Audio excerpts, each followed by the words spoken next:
Bonjour, bienvenue dans une autre vidéo où on apprend à coder avec Bubble. Donc Bubble, je le répète, c'est une application qu'on utilise pour faire des applications de no code. Donc si jamais tu as des idées d'applications mais que tu n'as personne pour les coder ou que tu veux toi-même faire ton application, tu regardes la bonne vidéo parce que je vais t'apprendre comment faire. Donc aujourd'hui, on va voir la mise en page. Donc c'est un élément super important dans Bubble parce que c'est ce qui te permet de bâtir en fait les pages de ton application. Donc, je vais vous montrer comment positionner les différents éléments dans la page avec l'éditeur Bubble. Et on va créer une page qui va ressembler à ceci. Trois composantes. Donc, la première composante qui est la barre de navigation. Une composante avec une image en bas en fond d'écran, un titre, un texte, un bouton. Et on va faire un deuxième élément avec une zone texte, encore une fois, bouton et une image. Ça va nous permettre en fait d'apprendre comment le Bubble fonctionne, puis comment on joue avec les éléments, puis comment on vient les placer. Donc, ça va vraiment nous permettre de comprendre les bases là, de l'application Bubble, puis comment jouer, puis la mise en page. Donc, on va commencer ça, c'est super simple. Donc, on prend la page, une page vide. On va passer à travers les éléments ici d'apparence et de mise en page de Bubble. Donc, dans la section mise en page, c'est là qu'on vient prendre les différents éléments. On va venir sélectionner il y a différents types de mise en page. Donc, par défaut, Bubble vient avec une mise en page qui est fixe. Donc, ce que ça veut dire, c'est que dans l'élément, on peut venir positionner les différents éléments qu'on vient mettre en fonction de pixel par pixel. Je vous recommande pas de faire cette approche-là, principalement parce que c'est très dur d'aligner les différents éléments ensemble. Donc, si on regarde, on crée deux boutons. Là, il faut s'arranger pour que les deux éléments soient alignés, mais c'est pas toujours le cas.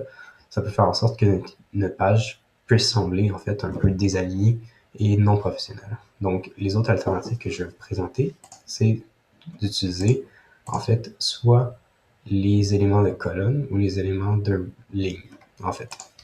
Donc, je vais vous montrer un peu c'est quoi les différentes différences.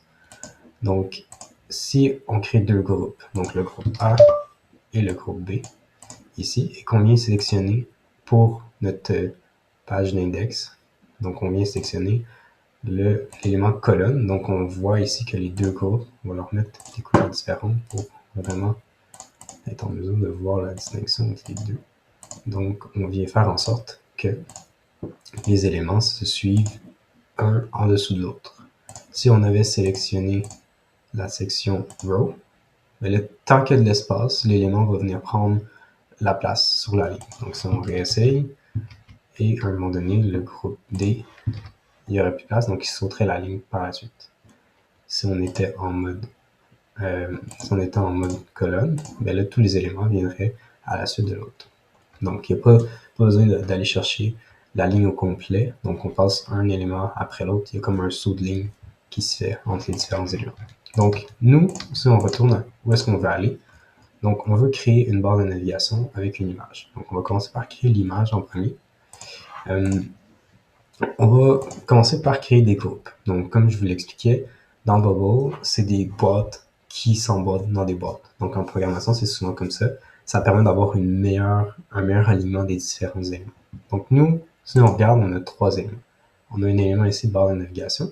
On a un élément ici avec l'image qui prend tout l'espace. Et on a un autre élément qui contient ces trois éléments-là ici. Là. Quatre éléments, en fait, avec l'image. Donc, ce qu'on va aller reproduire, en fait, c'est ça.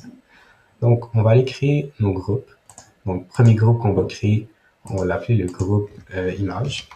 Image, page complète. OK. Donc, lui, ce qu'on vient de dire, c'est OK, tu vas être le premier groupe. Deuxième groupe, on va l'appeler image, fond rouge. Ici. Et on aura un troisième groupe qui serait aussi pour la barre de navigation.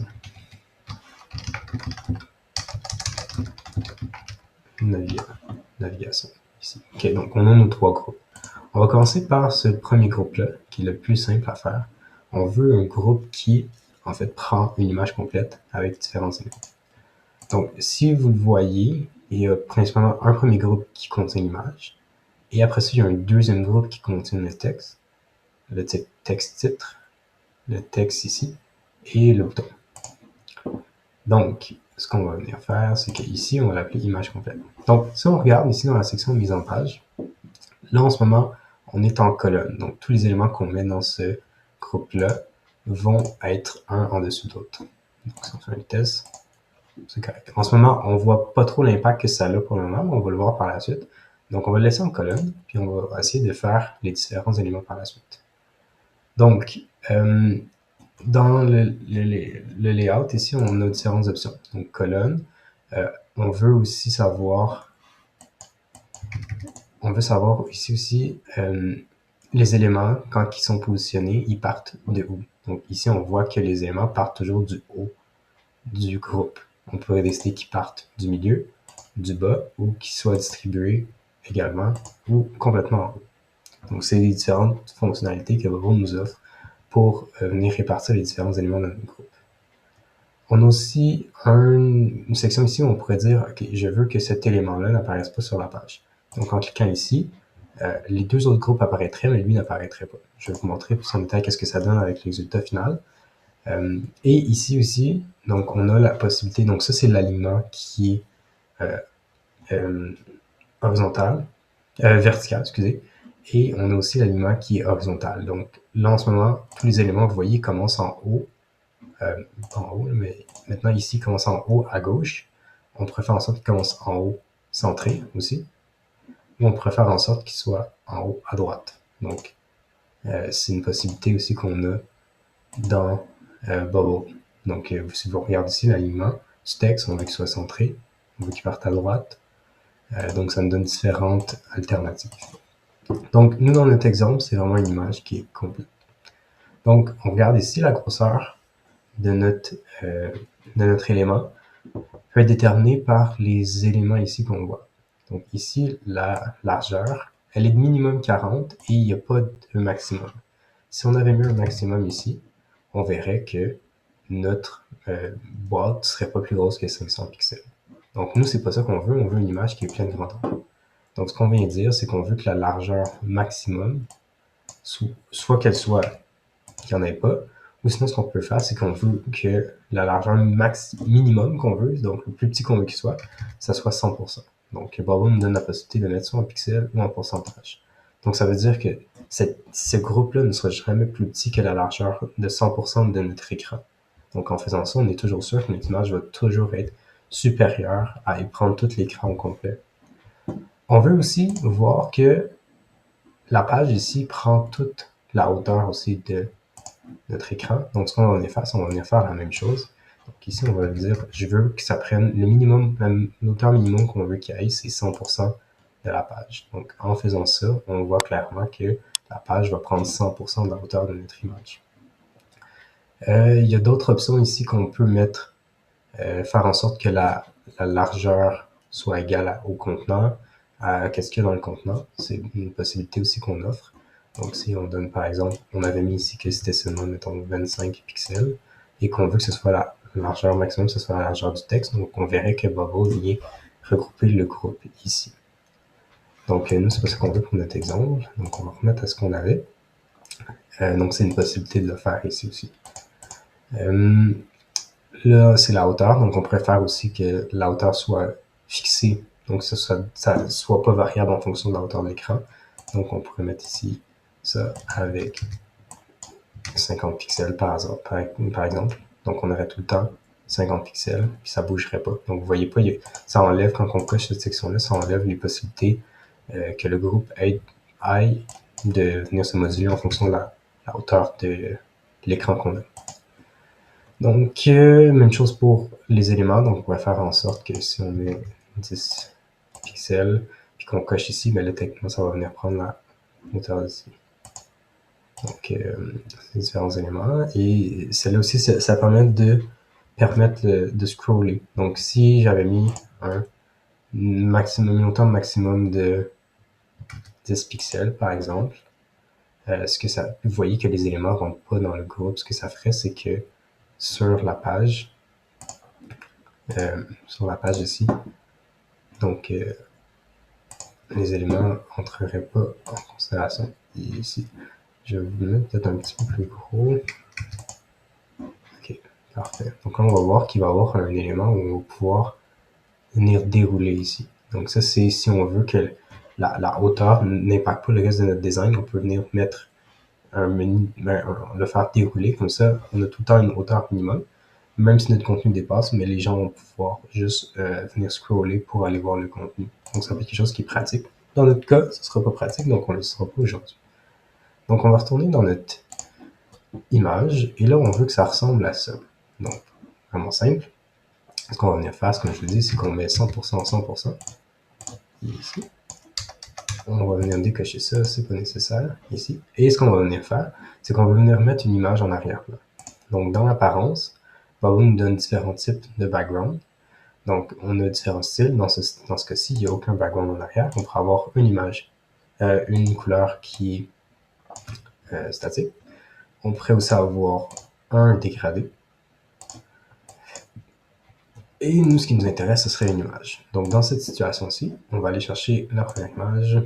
Oups, celle-là. Là, ici. Et là, on commence déjà à voir que ça commence à se tenir. Donc, si on regarde qu'est-ce qu'on a en ce moment, on se rend compte qu'on a notre image. Je vais juste enlever les éléments ici. Si jamais vous voyez que la hauteur de l'image ne correspond pas à ce que vous voyez, c'est parce que vous avez le mode debug qui est activé. Donc, si vous le retirez, vous allez voir que l'image va prendre 100% en fait de la taille ici. OK, cool. On est dans la bonne direction. Ce qu'on veut, on a du texte, on va le retirer et on va venir chercher un autre groupe. Donc, on va aller prendre un groupe qu'on va aller mettre dans notre groupe avec une image complète. Donc, on va l'appeler le groupe texte. Comme ça. Donc là, on voit que le groupe part en haut. Donc, dans notre exemple, il semble être centré. Donc, on va aller centrer. Donc, on va cliquer sur notre groupe texte et on va aller venir le centrer ici. En cliquant sur ces différents éléments-là et venir le centrer comme je vous ai montré tantôt. Donc, maintenant, notre groupe est ici. Si on regarde encore, on voit qu'il y a une différente taille. Donc, on a du texte. On a deux zones de texte. On va venir mettre ici. Donc, notre premier texte. Notre deuxième texte, puis on va venir joindre aussi un bouton. Parfait. Donc là, on voit que notre texte se tient à gauche, donc on veut qu'il soit centré. Donc, ce qu'on va venir faire, encore une fois, c'est qu'on va aller sélectionner les différents éléments pour venir les centrer. Donc, lui, il va être centré, lui, on veut le centrer ici aussi, et lui, on veut le centrer ici aussi. Donc, dans notre hiérarchie d'ordre, le bouton est à la fin. Donc, ce qu'on va venir faire ici, c'est qu'on va aller mettre le titre. Bienvenue dans cette aventure. Ok. Parfait. On va aller peut-être lui donner un élément un petit peu plus. Lui donner un petit peu plus de mordant. Donc ici, on peut venir jouer avec l'épaisseur. Et on va mettre de 4. Parfait. Comme ça ici. Bienvenue dans cette aventure. Et ici, on va aller chercher le texte qui est pas écrit pour venir le mettre ici. On va donner encore un petit peu de... On va centrer et on va aller mettre notre texte en blanc pour se donner une visibilité un petit peu plus accrue. Donc, si on regarde, on commence à obtenir quelque chose qui se tient. Là, on voit que là, c'est trop large. Donc ici, c'est beaucoup trop large pour la page qu'on veut. Donc, ce qu'on peut venir mettre, comme je vous ai montré tantôt, c'est dire, OK, ce texte-là, je veux qu'il y ait une taille maximum et la largeur maximum pourrait être 800 pixels. Donc déjà, on voit qu'il ne va jamais dépasser 800 pixels. Et vu que le contenu est centré, ben, techniquement, il va toujours se tenir au milieu avec un 800 pixels de taille maximum. Et on peut venir centrer notre texte comme ça ici. Un autre élément qui est quand même important, c'est que vous voyez que là, il est complètement collé sur le texte titre. On veut quand même créer un espace pour créer un peu de... créer un élément un petit peu plus de séparation entre les différents éléments. Donc, on peut venir mettre peut-être 21 pixels en haut et 21 pixels en bas. Et ici, on peut venir changer plus comme ça ici, mettre texte en blanc, puis mettre la police en comme ça ici. Parfait. Donc, ça ressemble un peu, si j'avais écrit, on apprend plus. Parfait. OK, donc on a le premier élément de notre page qui commence à ressembler à quelque chose. Parfait, cool. Le deuxième élément qu'on va venir prendre, c'est le groupe de la barre de navigation. Donc là, en ce moment, on a créé un groupe normal. Donc on est allé ici, on a créé un groupe. Donc si on regarde, si on y mettait une couleur, on va mettre une couleur rouge pour qu'on puisse la voir ici. Donc on voit qu'elle prend une certaine place et que si je descends, techniquement, elle disparaît. Donc dans ce cas-ci, on avait vraiment une barre de navigation qui restait tout au long. Donc on va venir faire. Donc, mais si j'avais voulu créer une barre de navigation qui disparaît, donc quand on scroll, qu'elle disparaît, j'aurais pris ça aurait été le bon mode de navigation. Donc j'aurais pris un groupe normal, j'aurais mis, mettons, une hauteur de 70 pixels. Celle-là, vu qu'il prend l'espace, donc vu que c'est un groupe qui prend de l'espace, ce que j'aurais fait, si on regarde bien ici, là, quand on scroll, l'image, elle prend 100% de l'espace, mais il reste un genre de 70 pixels ici, qui est dû principalement à ce qu'on a un 70 pixels en haut qui est là. Donc ce que j'aurais fait, c'est que j'aurais pris l'image et j'aurais changé, le margin, c'est l'élément qui vient rajouter de la hauteur. On peut venir la retirer aussi. Donc on peut rajouter de la hauteur, mais on peut venir aussi en retirer. Donc je serais venu retirer 70 pixels, qui est la hauteur de ma barre de navigation, qui fait en sorte que là, on a un contenu qui est beaucoup plus soigné. Parfait. Cool. Nous, ce qu'on veut faire, c'est pas ça, par exemple. Nous, on veut créer une barre de navigation qui va rester, en fait, tout au long du déroulement de la page. Donc, ce qu'on peut faire, c'est venir remplacer l'élément, puis on va aller prendre l'élément qu'on n'a pas encore découvert, mais qu'on va découvrir ensemble, qui est un groupe flottant. Donc, le groupe flottant permet, en fait, à un groupe de rester selon certaines conditions. Donc, on n'a plus besoin de l'élément ici. On va aller prendre le groupe flottant et on va regarder les différents éléments qu'on peut faire. Donc, dans l'apparence, on a les différentes fonctionnalités et propriétés du groupe. Donc, où est-ce qu'on veut que le groupe flottant commence? Donc, est-ce qu'on veut qu'il commence au début? Est-ce qu'on veut qu'il commence à la fin? Est-ce qu'on veut qu'il soit les deux? Donc, si on veut faire une barre de navigation sur le côté, on peut prendre les deux. Ça veut dire qu'il va être autant collant en haut qu'en bas, donc il va tout le temps être sur la taille complète de notre image. Dans notre cas, on veut qu'il parte du top ici. Et vu qu'il fait la taille normale, le complet de l'image, la gauche et la droite, c'est pas vraiment important, mais si notre élément était plus petit que la page complète, mais là, ça a un impact qu'il soit à gauche ou à droite. Donc, dans ce cas-ci, nous, on va le laisser comme ça. On va aller chercher voir avec peut-être un 70% de transparence. OK, parfait. Donc là, on a notre barre de navigation. Si on regarde, on devrait avoir une barre de navigation. On va faire un test. Je vais juste copier ici notre deuxième groupe pour donner une certaine épaisseur, longueur en fait à notre.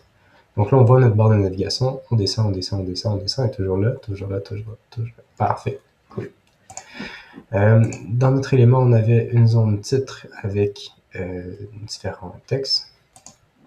Donc, on va les faire titre. Fait. Donc, ici, je viendrais créer deux groupes.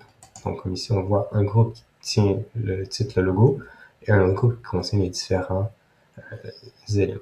Donc, on va venir créer deux groupes. Donc, encore une fois, c'est une boîte dans une boîte.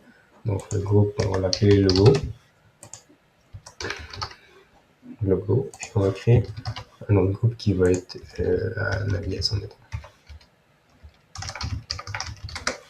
Parfait. Donc là, vous voyez que les deux groupes sont un en dessous de l'autre. Qu'est-ce qui cause ça? C'est principalement le fait qu'on est en colonne. Donc nous, on veut aller en ligne pour faire en sorte que les deux groupes soient un à côté de l'autre. Donc ici, on voit aussi que les groupes ne sont pas centrés. Donc je viendrai les centrer ici aussi, comme ça, comme ça. Parfait. Donc les groupes sont vraiment simples. On va mettre un logo que lui aussi, on va venir centrer. Oups. Parfait. Et on va venir le centrer. Comme ça ici. C'est quoi? C'est aventure un jour. On va lui donner une petite police un petit peu plus style logo. Je vais lui donner une couleur. Parfait. Un petit peu plus de trucs. Ok, cool. On va venir créer un autre texte que lui aussi on va venir centrer. On va venir centrer. Parfait. On veut que le texte soit côte à côte. Donc ce qu'on va venir faire, c'est mettre encore une fois une ligne. On va centrer. Et peut-être conserver un peu, mettre ça en blanc. Et je vais écrire découvrir qui nous sommes.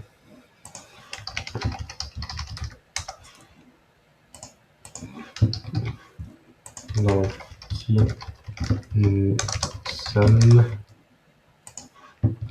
On va mettre un contact et nos services. Nos services. Parfait. Donc là, vous voyez qu'ils sont vraiment côte à côte. Ce que vous pouvez faire, c'est manuellement, sinon venir mettre des marges. Donc, vous voyez que là, si je mets un 10 ici, ou un 100, lui, il va venir se tasser. Donc, oups, j'étais pas dans le texte, c'est ici. Donc ici, si je mettais un 100, ben lui se tasserait les autres. Sinon, ce qu'on peut faire, comme je vous ai montré tantôt, c'est qu'on peut venir dire, OK, je veux que tu les répartisses vraiment séparés comme ça. Donc, on peut regarder ce que ça donne. Avançons nos jours. OK, ici, on voit que c'est pas mal trop espacé. Et ici, ce serait le fun si on mettait peut-être un élément qui pourrait le décoller un peu du bout. Donc, ici, ce qu'on va faire, c'est qu'on va venir dire, OK, on veut qu'il y ait une largeur maximum. Donc, on peut commencer avec 700 pixels, voir ce que ça donne. Et ici, on va peut-être créer une marge de 30 pixels pour qu'il ne soit pas collé complètement sur le bout. Donc, on pourrait créer aussi ici une marge de 30 pixels à gauche. Donc, on va voir ce que ça donne. Encore une fois, 700, c'est un peu gros. On va peut-être y aller avec du 550. On va voir ce que ça donne. Je pense que ça devrait être quelque chose de bon qui ressemble pas mal à ce que nous avons ici. Parfait. OK. Donc, on a créé le premier groupe qui est la barre de navigation, le deuxième qui est cet élément-là, et là, on va venir créer le troisième groupe ici. Donc, lui, on peut l'enlever, on n'a plus besoin. Oups, excusez. On va aller prendre le troisième groupe qui, encore une fois, lui aussi, si on regarde bien, il prend la page complète. Donc, on va faire la même chose. Donc, notre troisième groupe qui est fond rouge, on va aller créer encore une largeur minimum de 100%, une hauteur minimum de 100%, comme ça ici. Et on va aller lui mettre sa couleur rouge. Donc, rouge comme ça ici. Parfait. J'avais pris, pour l'exemple, j'avais pris le même texte. Donc, on va aller copier le texte ici. Donc, encore une fois, on voit qu'il part du haut et non pas du centre. Donc, on vient le centrer. Et là, on arrive à une zone où on a comme deux groupes, si vous voyez ici. Donc, ce que je viendrais faire, c'est que je créerais un groupe que j'ai déjà ici et un autre groupe pour mon image. Donc, j'ai mon premier groupe. Là, je vais créer un deuxième groupe pour l'image. Et ici, parfait, on peut l'appeler image. Pas plus simple que ça. OK. Donc, on a deux alternatives qu'on peut faire. Soit, là, vous voyez le groupe de base, donc le groupe fond rouge a un layout, donc une mise en page sur colonne. On peut soit décider de le mettre en row, sinon ce qu'on peut faire, c'est créer un groupe qui va contenir les deux groupes. Donc, je vais aller avec cette alternative-là. Donc, on va prendre un groupe qu'on va appeler le groupe H, qui lui va contenir le groupe texte, puis le groupe image, ici. OK. Donc, le groupe H, lui, on va le mettre en ligne. Et on va voir les différents éléments ici. Donc, si on regarde le groupe H, il y a le groupe image qui est ici. Dans notre exemple, il va être à gauche. Donc, en cliquant ici, on peut venir changer l'ordre du groupe. On va venir faire en sorte que notre groupe a une hauteur qui suit l'élément. On peut mettre 550 juste pour s'assurer que ça se tient un petit peu. Et lui, ce groupe-là, on va venir le centrer ici. Donc, dans mon exemple, parfait. Tout est beau. Lui, on va venir mettre le texte centré comme ça. Et le bouton, il est pas dans le milieu non plus.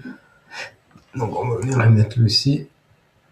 à gauche. Ok, on veut sûrement dans une optique de garder la même, excusez, dans une optique de garder le même pattern, on va venir créer aussi un padding, que je vais vous montrer le padding sert à quoi. Donc les marges, comme vous voyez, si je crée une marge sur le côté de 10 et de 10, ça va venir créer un espace. On va le faire avec le rouge, vous allez voir, c'est plus. Donc si je fais une image de 10 et de 10, vous voyez que ce que ça fait, c'est que le groupe, il rapetisse pas nécessairement, il vient juste se tasser un peu. Donc vous voyez, il y a du blanc qui s'est créé.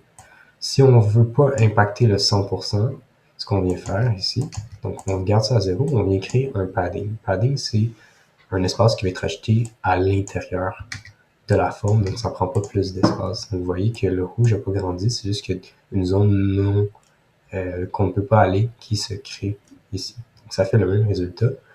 Jouer avec le padding ou la marge, ça a des éléments un peu différents. Donc dans le design, on ne l'utilise pas nécessairement de la même façon. Donc si on regarde ici, on va venir mettre notre image. Donc encore une fois, on va prendre l'image ici, sélectionne, je vais prendre la même.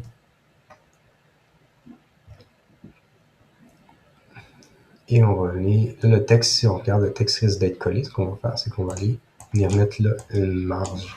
Ici, on peut mettre une marge de 20 pour ce groupe-là. Puis pour le groupe texte, on va faire aussi une marge de 20. Comme ça, on va faire un écart de 40. On veut créer une certaine standardisation, donc on met 20-20 au lieu de mettre juste simplement 40. Ça aurait un impact sur la grosseur des éléments.